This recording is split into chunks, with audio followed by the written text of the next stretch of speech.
Colossenses capítulo 2.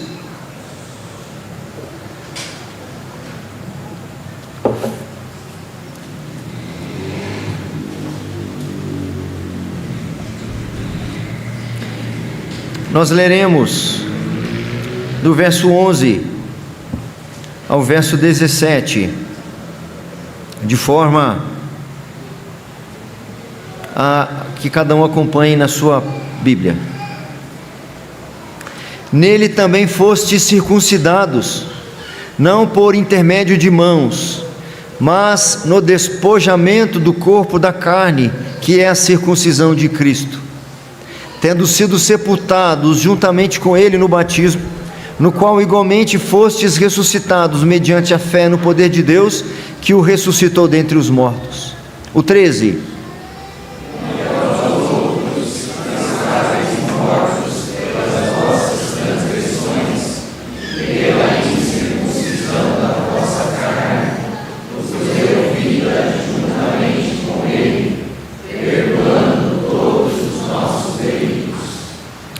Tendo cancelado o escrito de dívida que era contra nós, e que constava de ordenanças, o qual nos era prejudicial, removeu-o inteiramente, encravando-o na cruz, e despojando os principados e as potestades, publicamente os expôs ao desprezo, triunfando deles na cruz. O 16 e o 17, vamos juntos? Ninguém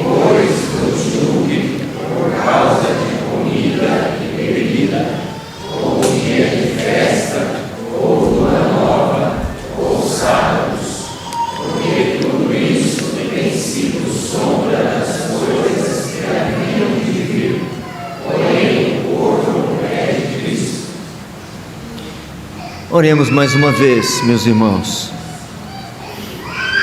Senhor, Criador e sustentador de toda a vida, louvado, exaltado e engrandecido seja para todo sempre. É possível que adentramos aqui com questões, problemas e situações que angustiam, preocupam, desanimam, enfim, Senhor, que de alguma forma abatem a nossa alma. Talvez nossas próprias faltas, talvez a perversão do mundo, talvez coisas materiais, humanas e circunstanciais.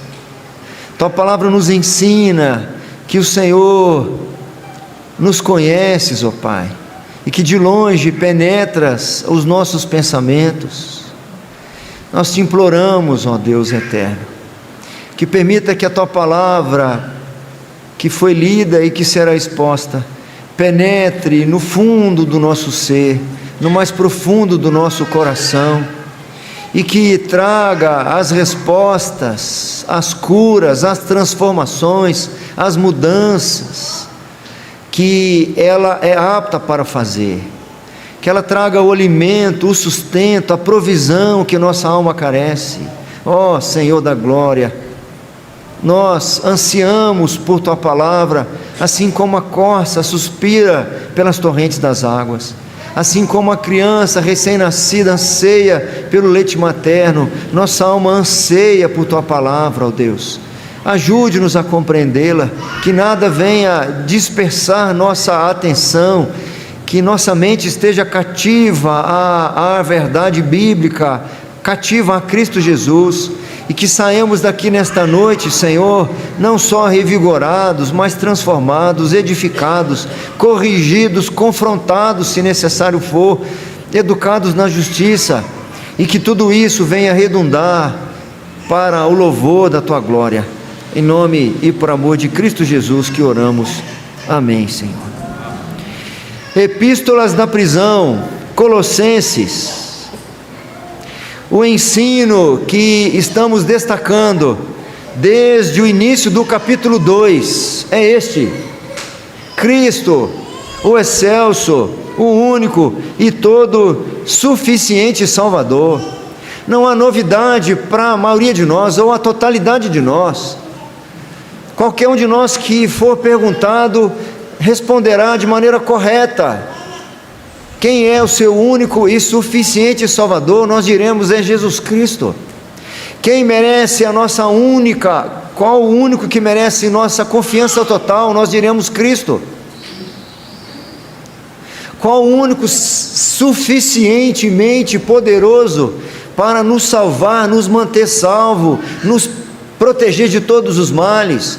Qual o único capaz de promover a nossa fé e de consumá-la até aquele dia?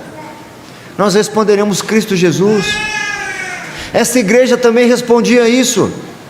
Você que já está caminhando comigo desde o início da carta, você sabe que o apóstolo Paulo rende graças ao Senhor, porque esta igreja confessava Cristo como Senhor, tinha Cristo como o alicerce da sua vida, tinha na palavra de Deus o norte para as suas condutas.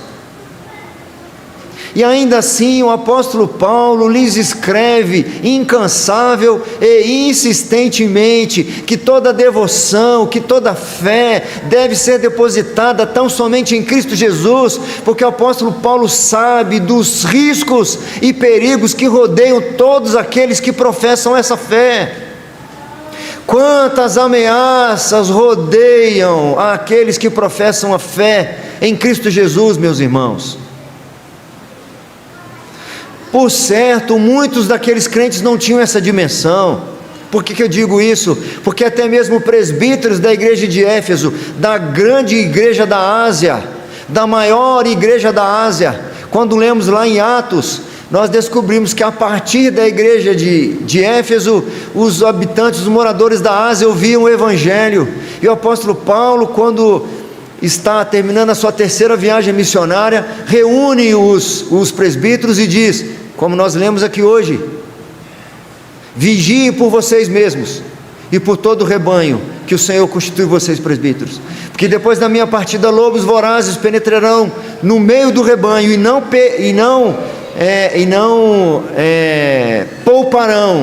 não pouparão o rebanho.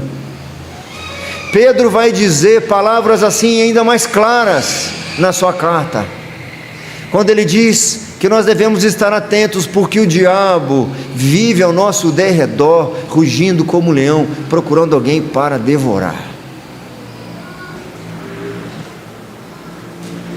Talvez a gente fique imaginando uma cena, aquelas cenas que são apresentadas na televisão, de um sujeito chifrudo, vermelho, de garfo, de tridente na mão. Mas as Escrituras, como nós vemos aqui, as ameaças que essa igreja sofria, os riscos que ela corria, eram sutis. Vinham através de pessoas afáveis, e são expressões que o apóstolo Paulo se utiliza na carta. Os 10 primeiros versículos, nós encontramos o apóstolo Paulo combatendo as vãs filosofias. Pode ir passando aí. Nos 10 primeiros versículos, ele ataca, ou ele é contra as vãs filosofias. É a expressão que aparece aí no texto. A partir do versículo 11, ele agora está contra o cerimonialismo judaico. E o que ele está fazendo, e nós já vimos, ele está fortalecendo as convicções teológicas daquela igreja. Versículo 11 ao 13. O 14 e o 15 nós vimos na semana passada, que ele está fazendo o quê? Ele está revelando alguns propósitos da lei. Ou seja, o apóstolo Paulo está preparando aquela igreja para poder estar firme e continuar nesta fé genuína em Cristo Jesus, como o único, como o suficiente Salvador, Redentor de suas vidas, para eles não substituírem Cristo, não tentarem acrescentar nada às obras de Cristo.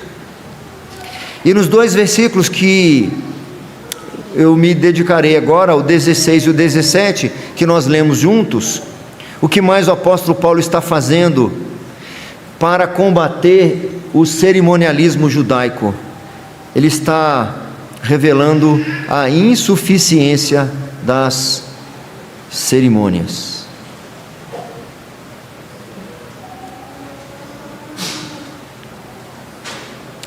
Ninguém, pois, vos julgue por causa de comida e bebida, ou dia de festa, ou lua nova, ou sábados.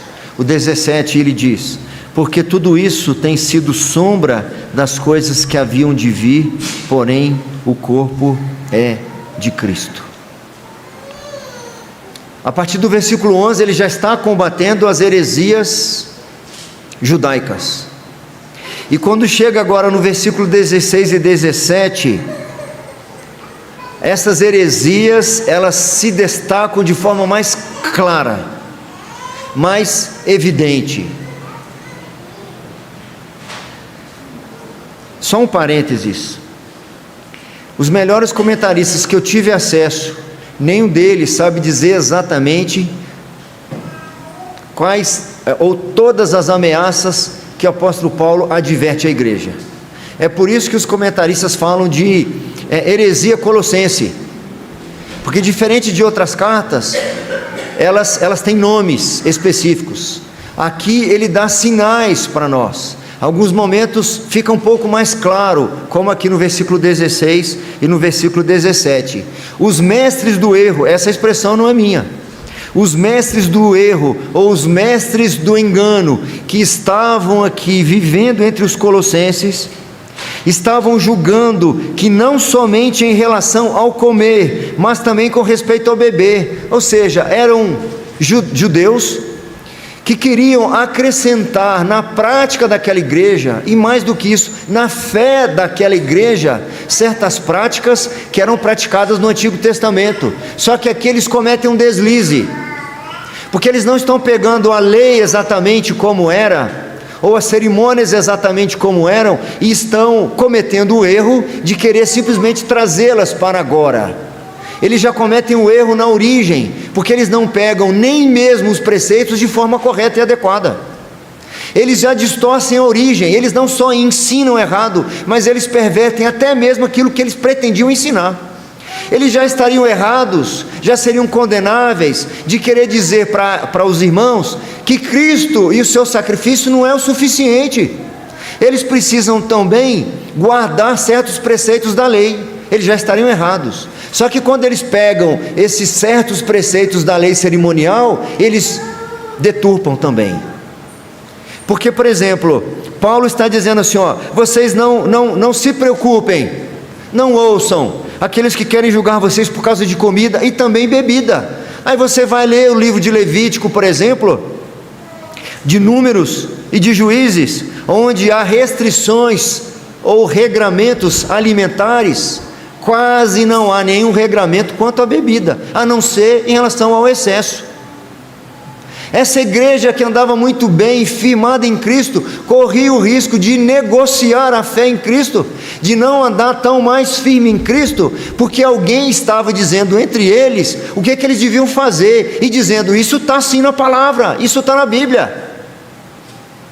Se eles tivessem pelo menos o senso de ir lá conferir, eles já voltariam dessa busca já com o pé atrás. Espera aí, vocês estão dizendo que a gente não pode comer carne com sangue, tudo bem, está até escrito isso lá, mas e essa bebida? De onde vocês estão tirando? Hoje pela manhã foi bastante interessante, porque quando estávamos falando sobre preceitos da fé e de santidade,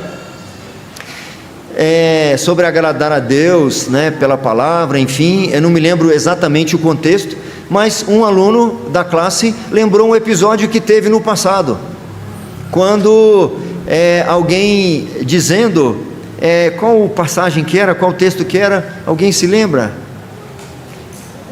Da escritura, era de Jacó, que na passagem de Jacó, Jacó lá no Val de Jaboque, quando Jacó está voltando para a terra dos seus pais, certo? Ele então tem aquela noite que ele luta com Deus, e o irmão que estava dando aula lá na ocasião, disse para a sala que a gente tem que ser como Jacó, e a gente tem que lutar com Deus até Ele dar o que... E aí eu falei para a irmã que estava compartilhando essa experiência, se os irmãos que estavam ouvindo esse ensino da Escritura, se fizesse apenas um pequeno detalhe, ô professor, o senhor poderia ler a passagem toda? Só para eu saber qual que foi a bênção que Jacó recebe. Qual é a bênção que ele levou da presença do Senhor? E se você ler a passagem, ele voltou manco. Ele voltou manco. Porque o anjo do Senhor lhe toca no quadril, e ele sai de lá mancando. Ele chegou naquele lugar chamando-se Jacó, ou significa enganador, suplantador. Ele enganou o seu pai, ele enganou o seu irmão, e agora ele está voltando, ele vai encontrar-se com seu irmão. E o que ele faz? Ele manda um primeiro grupo com os servos, levando ali alguns animais, alguns camelos, algumas cabras e ovelhas, para dar de presente para o seu irmão, para atenuar a sua ira, a sua possível ira, porque foram enganados por Jacó anos atrás. Aí ele manda um segundo grupo, algumas horas depois, porque se o irmão, depois de receber os primeiros presentes, ainda estivesse nervoso e bravo, ele receberia mais presentes. E assim ele foi fazendo de grupos em grupos, até que no último grupo ele manda a sua família. E ele vai por último, agora abençoado. Com qual bênção? Ele não tem como fugir mais. Ele vai arrastando. Então esses mestres do erro ensinavam deturpando a Escritura. Se essa igreja tivesse a maturidade, como por exemplo a nobreza dos crentes lá de Bereia, que conferia tudo o que o apóstolo Paulo estava dizendo, para ver se estava de acordo com a Escritura, se esses irmãos fizessem isso, os riscos diminuiriam sobremaneira. Porque aqui está apenas um pequeno detalhe que nos passa despercebido.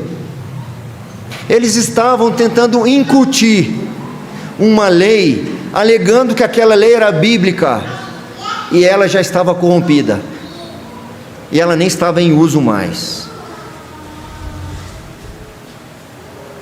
Eles também tentaram impor restrições relacionadas às festas.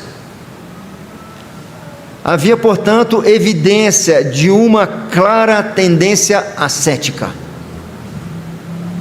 O que é isso? Eu trouxe aqui a explicação. Ascetismo é uma espécie de filosofia de vida, na qual se realizam certas práticas visando ao desenvolvimento espiritual. Muitas vezes essas práticas consistem em refrear prazeres para alcançar a salvação ou galgar patamares espirituais mais elevados. Significa alguma prática, significa algum treinamento ou algum exercício que envolva a questão espiritual.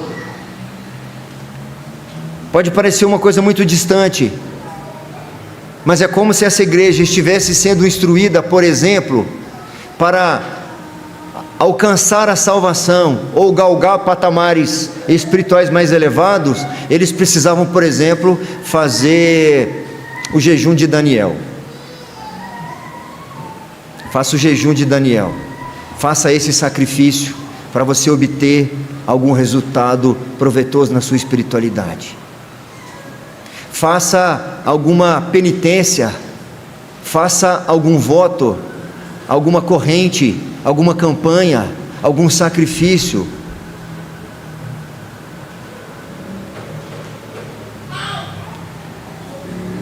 Querendo ou não, ainda que haja sinceridade por parte daqueles que ensinam isto, isso não tem nada a ver com verdade. Há um ditado popular que de boas intenções o inferno está cheio. O Senhor não tem compromisso com boas intenções, o Senhor tem compromisso com a sua palavra, e onde há prescrição bíblica não vale boa intenção. Ainda que possa parecer instrutivo, disciplinador, o jejum tem que ter um propósito muito claro e específico, que não é pressionar a Deus, não é galgar salvação, não é conquistar patamares espirituais. Todas as vezes que aqueles fariseus, chamados de hipócritas, tentavam usar algum ascetismo desse, suas orações eram orações que não tinham nada a ver com o Senhor, não tinha relacionamento nenhum com o Senhor, para que a oração deles, de fato, demonstrasse algum relacionamento com Deus. Jesus diz: entra no teu quarto em secreto e fala com teu pai em secreto, e o teu pai que vê em secreto te recompensará. Então esses irmãos, de alguma forma, estão sendo orientados de maneira perversa a desconsiderar que Cristo, Ele é o excelso, diferenciado, sublime e supremo, o único, distinto de tudo e de todos, e o todo suficiente Salvador. É por isso que o apóstolo Paulo disse isso aqui no versículo 14: tendo cancelado o escrito de dívida que era contra nós e que constava de ordenanças, como diz o verso 14, removeu-o inteiramente, encravando-o na cruz. Igreja de Colossos, qualquer um que afaste vocês desta verdade, qualquer um que minimize os efeitos da cruz, qualquer um que esfrie a fé e as convicções de vocês nesta verdade, que seja anátema. O apóstolo Paulo, falando aos Gálatas, ele diz exatamente isso: admira-me que estejais passando tão depressa do verdadeiro evangelho para aquele evangelho que na realidade não é evangelho, é um falso evangelho. Ele diz: ainda que nós, os próprios apóstolos, ou ainda um anjo vindo do céu, se pregar algo que vá além do que a cruz ensina para nós, o evangelho revela para nós, que seja anátema, que seja maldição. Além da distorção do que estava sendo ensinado, eles estavam buscando de maneira indevida, eles estavam trazendo as leis cerimoniais de maneira corrompida. Além disso, eles não deveriam nem trazer.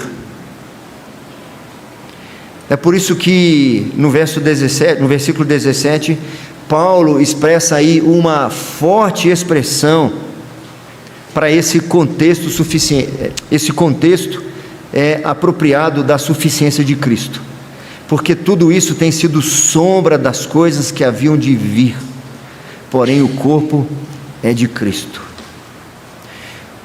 Por que tomar como indispensáveis as ordenanças quanto ao comer?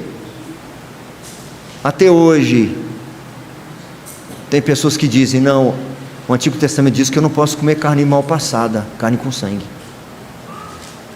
E a pessoa é bem intencionada, a pessoa está achando que...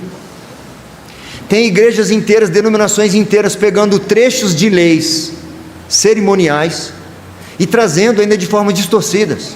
Pessoas estão sendo orientadas a se vestir, a se comportar, a comer ou não comer, a celebrar ou não celebrar, premissas que só distorcem a obra e o sacrifício de Cristo.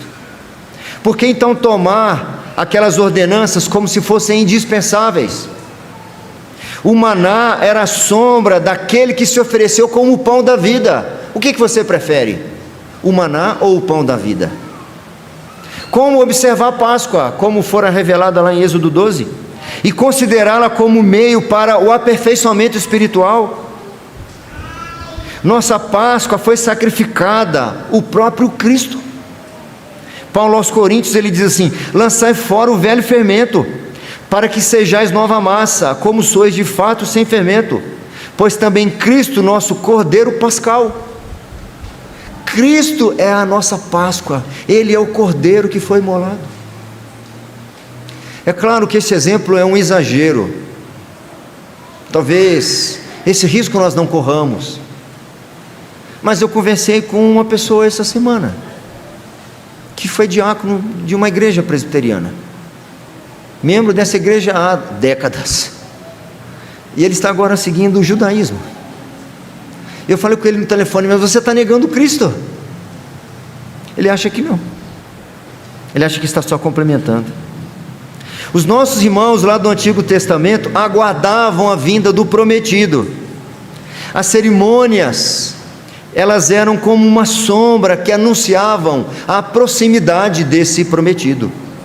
Quando o Messias prometido vem, se dissipa a sombra e o real pode ser finalmente celebrado, suas obras são manifestas e sua presença continuamente sentida. É até compreensivo que judeus que se converteram precisem de um tempo de transição. Paulo guardava os preceitos da cerimônia judaica e os guardou por muito tempo. O próprio Cristo celebrou a Páscoa, anos a fio. Mas afirmar que as cerimônias eram necessárias para os gentios convertidos da igreja de Colossos era como retroceder não só no tempo, mas destruir a fé no que já se realizou. Não é mais promessa, é realidade. E é menosprezar aquilo que foi realizado. E tendo despojado os principados e as potestades publicamente, os expôs ao desprezo, triunfando deles na cruz. Deus anulou a lei quando seu Filho lhe satisfez a exigência de sua perfeita obediência.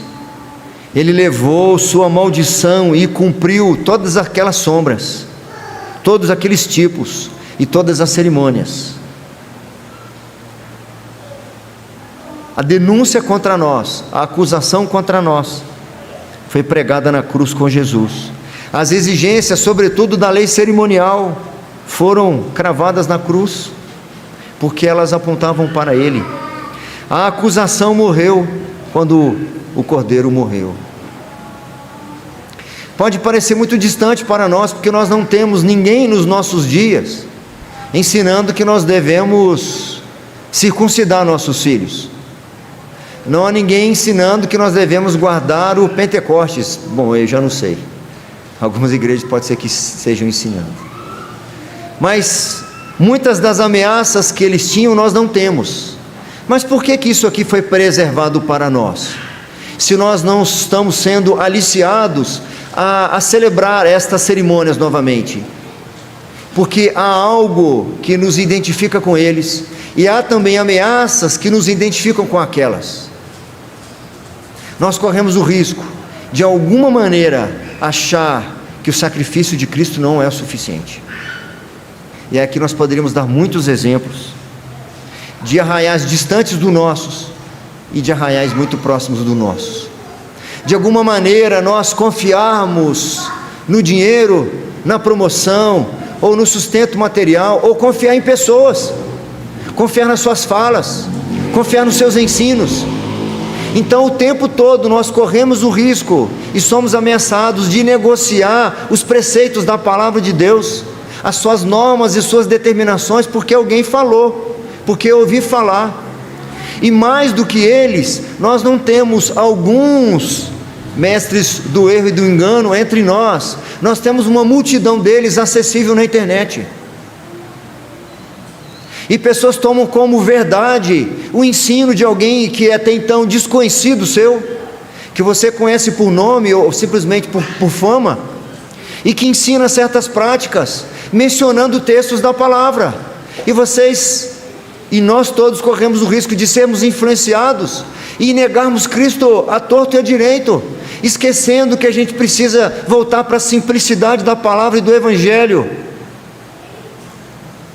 O que mais se prolifera nos nossos dias são as afirmações de autoajuda, os coaches da vida, as palavras de vitória, de triunfo, que você tem valor, e você pode, você consegue. Eu não consigo, eu não posso. Nós lemos um texto hoje, que o Senhor Jesus mandou entregar essa carta para uma igreja, e ele diz assim: ao anjo da igreja em Laodiceia escreve: estas coisas diz o Amém, a testemunha fiel e verdadeira, o princípio da criação de Deus. Eu acho que está muito bem identificado quem é que está falando e sua autoridade. E ele diz: eu conheço as tuas obras, que nem és frio nem quente.